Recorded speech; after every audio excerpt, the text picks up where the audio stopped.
വളരെ പെട്ടെന്ന് തയ്യാറാക്കാൻ പറ്റുന്ന സ്വാദിഷ്ടമായ അധികം ചേരുവകൾ ഒന്നും തന്നെ ഇല്ലാത്ത ഒരു പരിപ്പ് കറി എങ്ങനെ തയ്യാറാക്കാമെന്നുള്ളത് കാണാം. അതിനായിട്ട് ഒരു ഗ്ലാസ് തുമരപ്പരിപ്പ് നന്നായിട്ട് കഴുകി വൃത്തിയാക്കി കുക്കറിലേക്ക് ചേർത്ത് കൊടുക്കുക. എരിവിന് ആവശ്യമുള്ള പച്ചമുളക് നെടുകെ കീറിയതും ചേർത്ത് കൊടുക്കുക. ഞാനിവിടെ നല്ല എരിവുള്ള 3 പച്ചമുളകാണ് എടുത്തിട്ടുള്ളത്.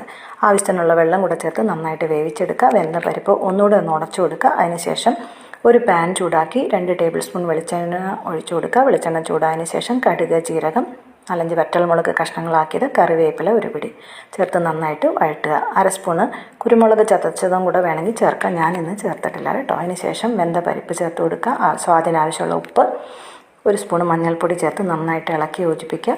പിന്നീട് പരിപ്പ് കറി എത്ര കട്ടിക്ക് വേണോ അതിനനുസരിച്ചിട്ടുള്ള വെള്ളം ചേർത്ത് കൊടുക്കുക. കുറച്ച് ലൂസായിട്ട് വേണമെങ്കിൽ ആ അളവിൽ വെള്ളം ചേർത്ത് കൊടുത്ത് ഹൈ ഫ്ലെയിമിൽ വെച്ച് ഇടയ്ക്കിടയ്ക്ക് ഇളക്കി കൊടുത്ത് നന്നായിട്ട് തിളപ്പിക്കാം. ഇത് ഞങ്ങൾ കൊങ്ങിണി സമുദായക്കാർ ചോറിൻ്റെ കൂടെയും ചപ്പാത്തിയുടെ കൂടെയും പുട്ടിൻ്റെ കൂടെയൊക്കെ ചേർത്ത് കഴിക്കാൻ തയ്യാറാക്കുന്ന ഒരു സിമ്പിൾ ദാൽ കറി, ദാളി തോയ എന്ന് പറയും. നന്നായിട്ട് തിളച്ച് വരുമ്പോൾ നല്ല അളവിൽ കായപ്പൊടി കൂടെ ചേർത്ത് ഒന്നുകൂടെ തിളപ്പിച്ചിട്ട് വാങ്ങാം.